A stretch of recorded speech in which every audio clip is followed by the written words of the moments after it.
in the crowd there with their hands clasped together, awaiting the name of the new man who will lead them for the next few years at least. Alim. Well, just to say, there were 15,000 people in the square at the moment. White smoke billowed out of Sistine Chapel. The Sistine Chapel, we're now up to nearly 50,000 we hear, and you just know that all the streets around here are already now full, but that signal that the white smoke gave for people to pour into the square has been heard, and it's already filled up in every direction that we can see, but we know that beyond that, people are still pouring into the square. This is a hugely consequential moment, as we say, for all of these people here, for the Catholic Church around the world, but on the global stage. Just looking at those pictures, all those flags from Brazil, everywhere, Venezuela as well, I think, Canada. Of course. Catholics united, for now, seemingly, one of the at this moment. So-called papabile is a Canadian, the Archbishop of Quebec, Gérard Lacroix. They will, of course, be delighted if they have the first Canadian Pope. An American Pope, perhaps? We have, for the first time, the very real possibility of an American Pope, Cardinal Robert Prevost, who has in fact spent much of his life in Peru and Rome, but indeed Chicago-born. To have a Pope speaking America to American, speaking with an American accent, with a Chicago accent, to America at this time, could be fascinating. There was also always a sense, wasn't there, that perhaps because of America's outsized position in the world, economically, militarily, and so on, that the Church didn't necessarily need a voice to come from that part of the world. Well, I think it worked the other way. I think the assumption was you couldn't have a Pope of a superpower. Right. Because to some extent the Pope always, as it were, challenges a superpower. However, I think that logic has changed now because of what's been happening in America. And many of the cardinals kept saying to us in the last couple of weeks, nationality in this conclave doesn't matter. If it's the right man, then he could be from anywhere.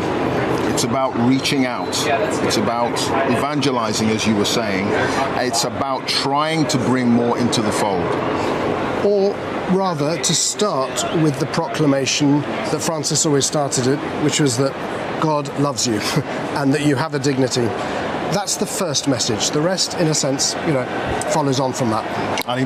Well, it's a lot to do with the personality of the man we'll see emerge from the balcony. Some have been seen much more as politicians. Some have been seen as theologians. Some as preachers and evangelists.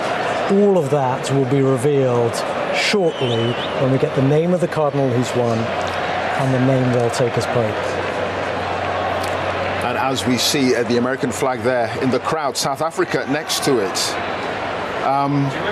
Really quite extraordinary scenes. We are high up in our broadcasting position here above St. Peter's Square, but we can feel the electricity of this moment, the atmosphere, the joy, pure joy of these pilgrims, I suppose, greeting the news of a new Pope. Hello to you. Welcome to the Vatican and St. Peter's Square here in the heart of Rome, where a new era is about to begin for the Roman Catholic Church. In the last hour, a successor to Pope Francis has been elected. White smoke was seen rising from a chimney high above the Sistine Chapel, much to the delight of the tens of thousands of people who'd gathered here, and indeed many millions around the world, watching this moment in history. Well, the 133 cardinal electors had finally found one among them to lead the Catholic Church, and we are still waiting to hear who that person actually is. Very shortly, we hope, he will be walking out onto the main balcony here above St. Peter's Square, just over my shoulder, to greet the crowds and to proclaim his papal name and to move forward with the church. Our religion editor, Alim Maqbool, is here with me. We didn't expect this to be so quick, did we? And the drama of the moment really can't be understated. A serene, sunny, early evening in Rome just turned at the moment those first bits of white smoke started to emerge from the chimney of the Sistine Chapel. A buzz went through the crowd. It was a signal that a person had been chosen among the 133 inside the Sistine Chapel, that they'd come to a two-thirds majority. The bells of St. Peter's started to peal, which was the signal for anyone close to here to pour into the square to ultimately see the revelation of who had been chosen. We'll hear the papal name they will take. We'll hear about the direction that this church of 1.4 billion might take in the coming years, and of course who that new global voice will be. It has been an extraordinary 45 minutes or so since we saw the smoke emerge. We had bands process into the square, and as I say, tens of thousands now filling every street leading out of here. But interesting as well for those people who are not sure of the choreography of all this, that we get the news that a pope has been chosen.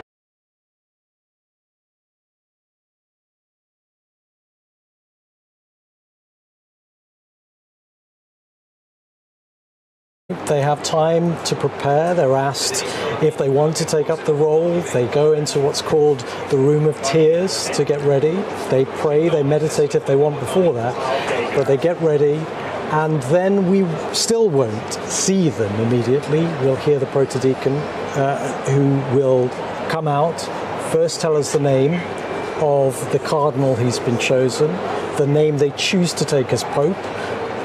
They originally would take their own names, but then we had a pope, cardinal who was named Peter, and he thought it might be a bit of an insult to be called Pope Peter again after the person considered by Catholics to be the first pope, the apostle of Jesus, Peter, after whom the basilica behind us is named, the square is named. And so that tradition of taking a different name, of someone they admired perhaps, as someone they wanted to emulate, was taken. So we will hear that, and it will be after that that we'll hear, we'll see the curtains part again, and we'll see the new pope emerge. Yeah. It's interesting, isn't it? Because lots of talk when the conclave began as to whether there were those who perhaps felt that perhaps Pope Francis had gone too far in their idea of what a liberal church should look like, that perhaps we might get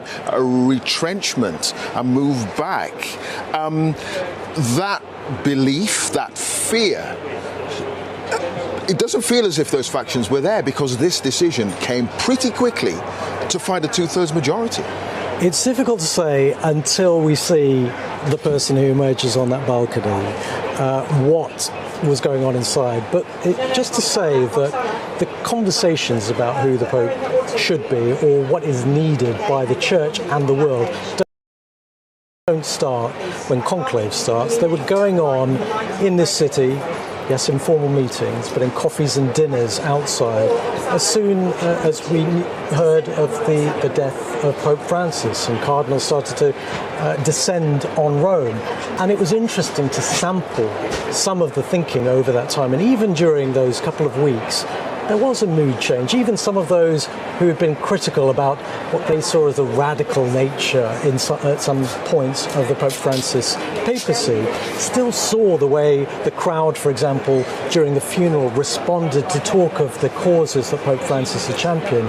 They got to reflect on the impact that Pope Francis has had on the world, on the way the Church reached out, on being a voice for the voiceless. And there was some sense that actually there was an appreciation of that over the last couple of weeks, even from some of those who had criticised him. So the talk started to be of continuity, but perhaps with a way that brought everybody along, because there was a criticism of Pope Francis that he would go ahead and not necessarily spend too much effort in combating those who were opposed to his moves. So that was what the talk was, and perhaps that figure did emerge. All right. Aleem, thank you for that. Aleem Maqbool, our religion editor there. You're watching BBC News. You're watching BBC News. I'm Marianne Mashiri here at the Vatican, and we continue our live coverage of the announcement and election of a new Pope. You can see there the close-up shot of that famous St. Peter's Basilica balcony, the red velvet curtain draped across it. And it is here that in moments we will be hearing those famous words, Habemus Papam. Those words, which will be spoken in Latin, will herald the beginning of what many believe could be a new era for the Catholic Church. Those words will be read by the proto-deacon of the College of Cardinals, the French prelate Dominique Mamberti. He will walk out onto the balcony and he will read in Latin, Annuntio vobis gaudium magnum, Habemus Papam. I announce to you a great joy, we have a Pope. He will then name the new pontiff, first of all, the first and middle name of the chosen cardinal in Latin, and then the last name of the chosen cardinal in Latin, and then finally the new name of the chosen cardinal. This is the moment that the crowds are waiting for, and in times gone by, in the last conclave, we waited, I think, about 66 minutes for the announcement of Jorge Bergoglio, Pope Francis. It's now been exactly 60 minutes since the smoke started to issue out of that famous chimney atop the Sistine Chapel.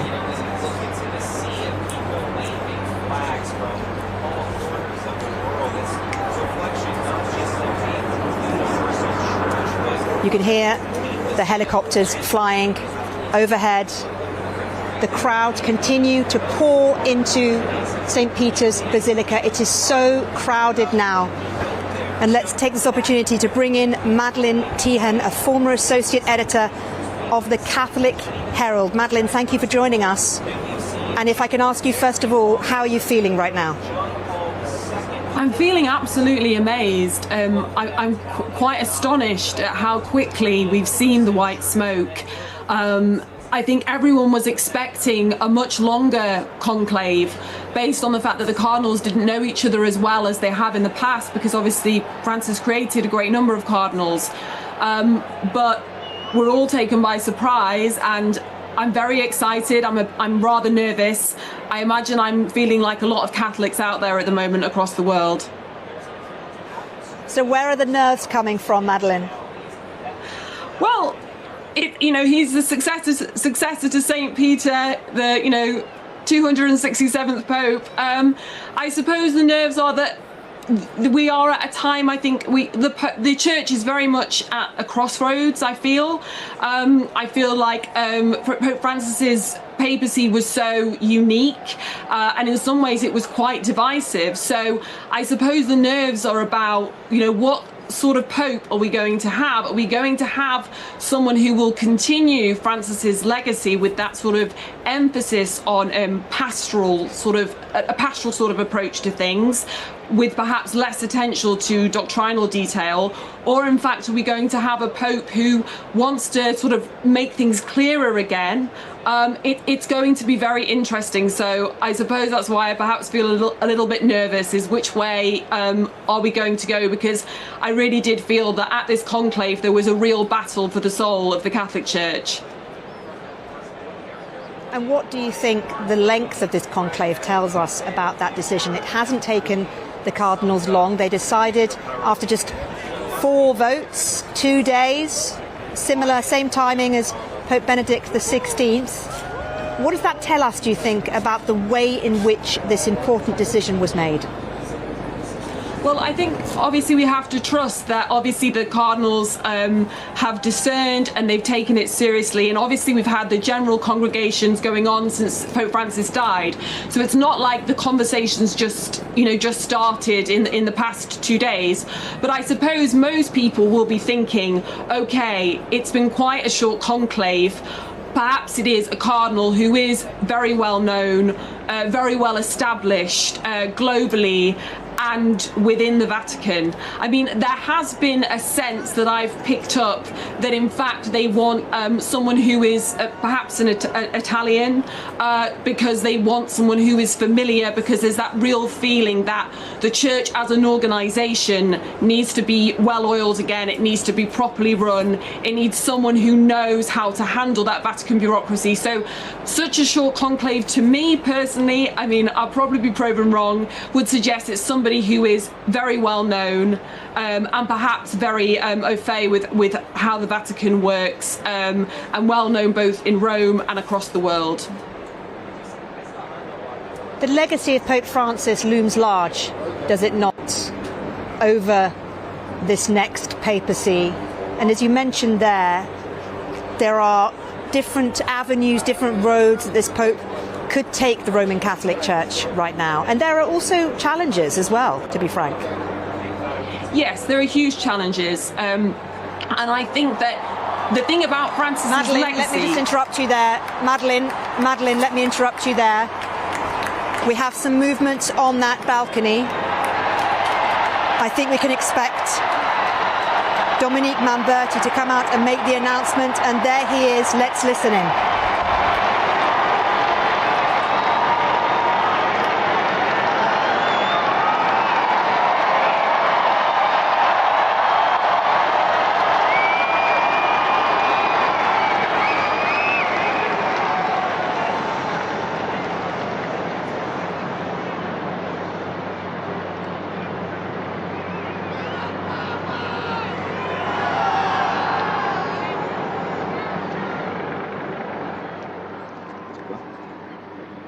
Annuncio vobis gaudium magnum.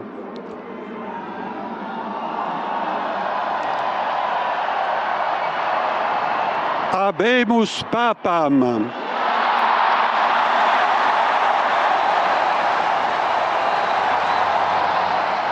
Eminentissimum, ac reverendissimum Dominum, Dominum Robertum Franciscum, Sancte Romane Ecclesiae Cardinalem Prevost,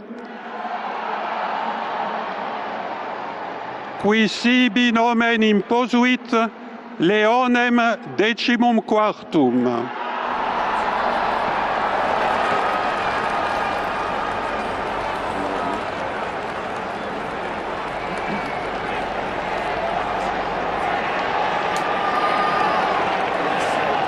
We are just hearing that the new Pope is Cardinal Robert Francis Prevost.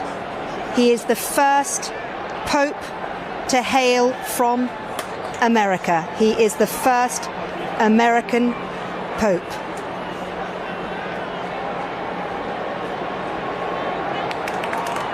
There is applause amongst the audience now, amongst the faithful, and you can see the cardinals there gathering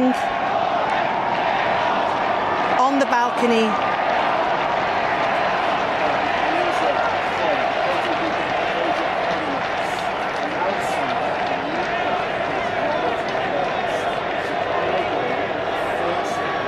Robert Prevost was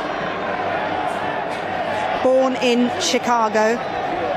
He has lived in Peru, though, for many, many years, so he's also a naturalized Peruvian citizen. But this is an historic moment for the Roman Catholic Church. He's a 69-year-old cardinal. He was appointed by Pope Francis in September 2023. From the Augustinian order. A balanced figure.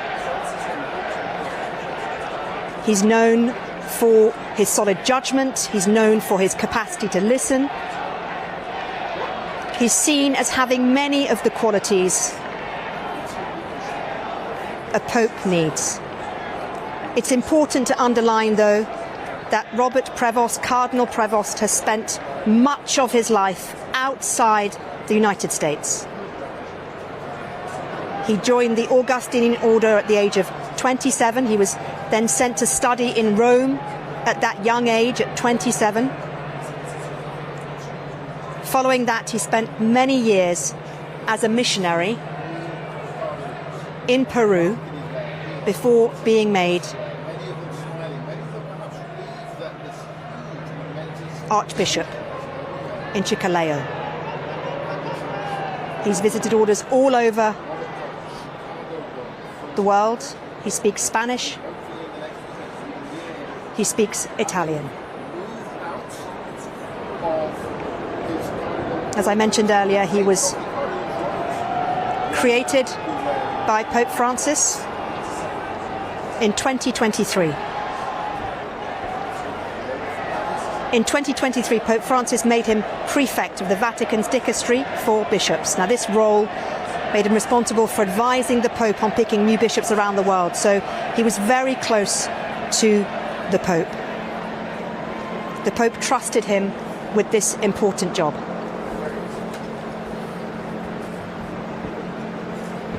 Very much there in the vein. Francis himself, yes, what would say? He is a moderate. He's considered a centrist. He's considered similar to Pope Francis in his viewpoint. He's considered by many as a middle-of-the-road candidate, someone that could potentially please both sides. Let's bring Madeleine back in. Madeleine, thank you for staying with me. And what do you make of the first American Pope, Pope Leon XIV? I think it's astonishing. I think it will be an absolutely huge boost to American Catholics. I think that they will be so inspired by this election, and there will be great emotion, undoubtedly, across the USA today.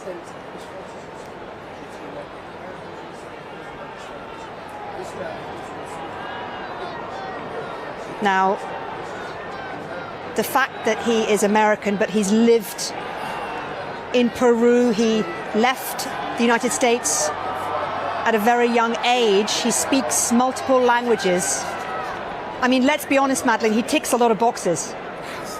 Yeah, he ticks a great many boxes. Going back to our earlier conversation about Francis, I think he is continuing that idea that we have to kind of remember that the Catholic Church is so much bigger than Rome, and his time in Peru will definitely give him a very universal perspective, and it will be obviously a great boost far beyond America as well, for those people, and obviously him being multilingual and having had that depth of it, quite remarkable.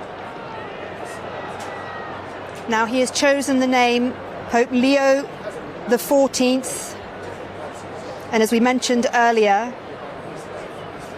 what's in a name, Madeleine? Well, a lot. A name signifies so much. It really sets the tone, doesn't it, for a pontificate. And the choice of Leo, to me at least, I don't know what you think, suggests that he is going to be dedicated to issues such as social justice, as Leo XIII was during his reign. Yes, and I think also Leo XIII, one of his challenges was trying to position the church, obviously without dampening down what the church believes, but taking into account the times around him. So I think it would suggest that yes, he is committed to social justice, but again, much like Francis, he will also be committed to conveying the truth of the gospel in a way which is sensitive to all the challenges of modern day life, all the many varieties of situations that people find themselves in. So that's what I would also infer from that name. Absolutely, and you know, it's clear, isn't it, from the choosing of that name that potentially he has similar priorities to his predecessor. Leo XIII, as I mentioned, was known for his work for social justice. He was known for his extensive work of Catholic social teaching and also Marian devotion. The word Leo in Latin is leon. It, of course, signifies the lion. And for those who don't know,